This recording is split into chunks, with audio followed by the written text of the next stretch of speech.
Hello everyone. I grew up in an Eastern European country and moved to the United States when I was in my 20s.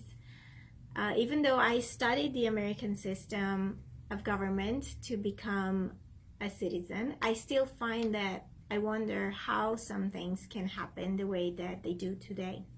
So I thought it would be helpful to do a little video about the way the United States system of government is set up, especially for the 4th of July, which celebrates the United States becoming an independent country in 1776. My name is Raluca Hanea. I offer immigration, estate planning, and family law services to my clients. Nina Clear, my marketing and office manager, is here with me. Thank you so much for all your likes, shares, and comments as they help others to see our videos.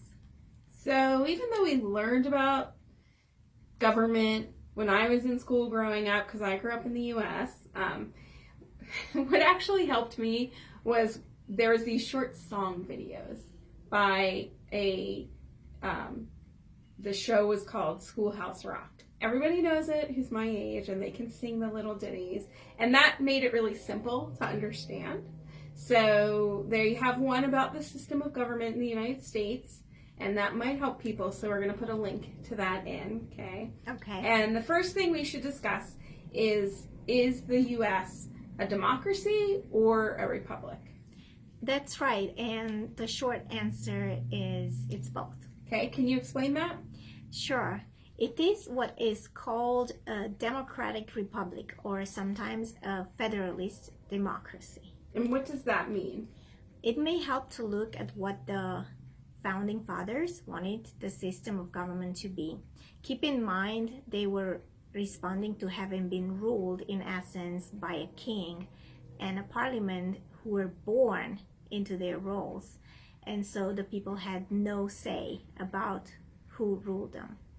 The founding fathers wanted a system of government that was run by the people, but they also wanted a leader who exercised control, so the laws were not changed depending on how the public felt that day.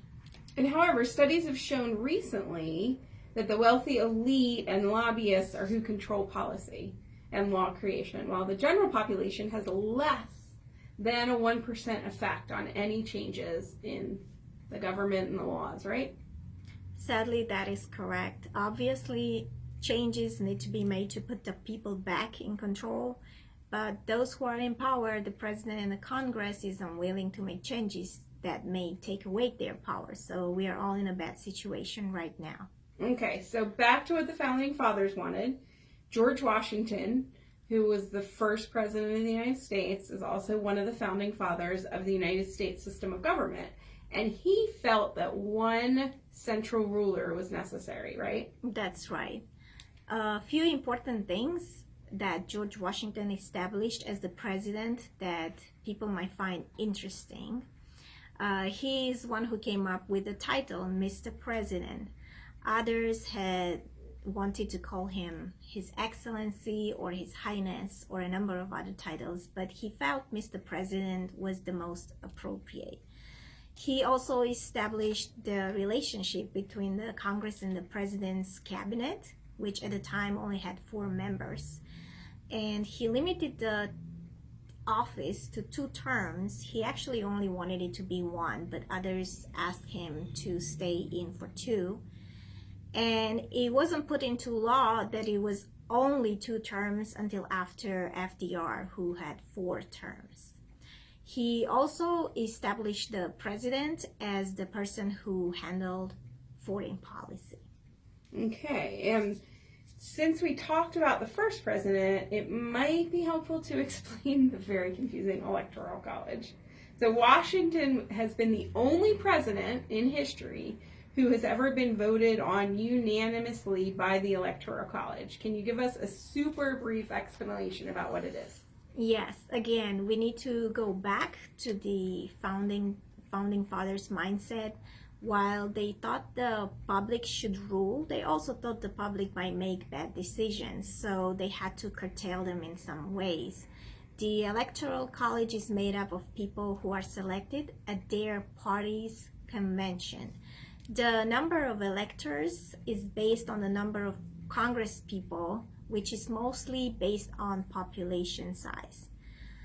So, and they cast their vote for the president and the vice president. And that is why someone can lose the popular vote, meaning all the votes cast by the citizens, yet win the presidency, right? That's right. We have an example of that this last election.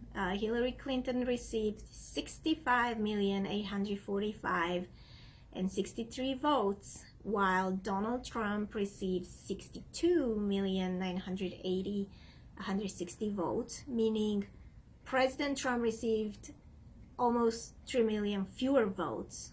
However, he received more Electoral College votes because some of the Electoral College votes are based on the popular vote in congressional districts, and this can impact the distribution. Okay, and it's really something we probably could discuss all day because there's been a lot of issues since this with the fact that the congressional districts are very odd in some of the states in order to lean more Republican or more Democratic, and we're not going to get into all that. Yeah. So we're just... What is also called gerrymandering. So that's a problem that needs to be fixed too. Okay, so now we're going to move on to the system of government in the United States. Yes. Okay, so there are 3 branches of government in the United States. Executive, that's the president and his cabinet. Legislative, which is the Congress. And judiciary, which consists of the Supreme Court and the federal courts. Okay, and just so people know too, the Congress is the Senate and the House of Representatives. That's what Congress is made of, is those two. And the goal of having 3 parts of the government was that there would be a system of checks and balances, so one couldn't be like a king doing whatever they wanted, right? That's right. Okay, so how does one control the other? Well, let me explain what each one does first. The legislature makes the laws. The executive branch is supposed to carry out the laws and the laws that the legislature has made. And the judiciary branch interprets the laws. After we know what they are supposed to do, it may help to explain what they can do to change what the others is doing. So the president can veto legislation created by the Congress, plus they nominate the heads of the different cabinets. Congress can confirm or reject the people that the president nominated and remove the president from the office under certain circumstances. The justices of the Supreme Court are nominated by the president and confirmed by the Senate, and they and other courts can overturn unconstitutional laws. And very briefly, we should mention that the United States is a 2-party system because that also impacts how laws are created in our country and who is appointed to what, right? That's right. And tell us what that means. That means that people belong to different political parties. The 2 main ones are Republicans and Democrats, and usually vote along the party lines for legislation as well as confirming nominations. And how does the 2-party system impact the making of laws and the United States in general? When you are listening to the news, you may often hear someone say partisan or bipartisan. These are important to understand. Partisan means you work for what one party, usually your own, wants. Bipartisan means that you put what is best for the country ahead of what your party wants to happen. Unfortunately, what we have seen since Obama was elected is a struggle in Congress by those who were prejudiced towards a black president, namely Mitch McConnell and his cronies, and they want to work for their own interests. They claim that what they're doing is what their party and the people want. However, we have seen time and time again that this is what they are paid to do by their lobbyists to get, rather than what is best for the country. And because McConnell vowed to not allow Obama get past many of the legislative bills he had wanted, and he's on the tape with that, both parties started to fight each other on any laws that the other wanted to get passed. And this continues today.